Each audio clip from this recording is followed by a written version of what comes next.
Viral, aksi terpuji kurir berjaket merah di rumah pelanggan, banjir pujian warganet.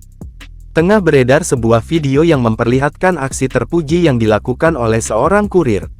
Dalam video tersebut, mulanya tampak kurir berjaket merah itu sampai ke rumah sang penerima paket. Pria itu pun lantas memfoto paket tersebut di depan rumah penerima paket. Ketika hendak menaruh paket tersebut di depan rumah, ia melihat sebuah karpet dan barang yang terkapar. Hati sang kurir pun langsung tersentuh. Ia lantas merapikan barang-barang tersebut dan meletakkannya di teras. Tak lupa, ia juga turut menaruh paket tersebut di depan pintu. Terlihat, ia sempat mencoba untuk memanggil orang yang berada di dalam rumah. Namun, karena tak ada tanggapan, ia pun segera meninggalkan rumah tersebut. Kini, video tersebut pun viral dan telah diunggah ulang dalam berbagai akun di media sosial.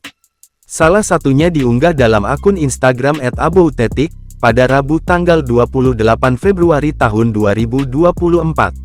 Hingga saat video ini dibuat, unggahan tersebut telah disukai oleh 23.000 pengguna Instagram. Warganet yang menyaksikan aksi sang kurir pun ramai memberikan pujian kepadanya.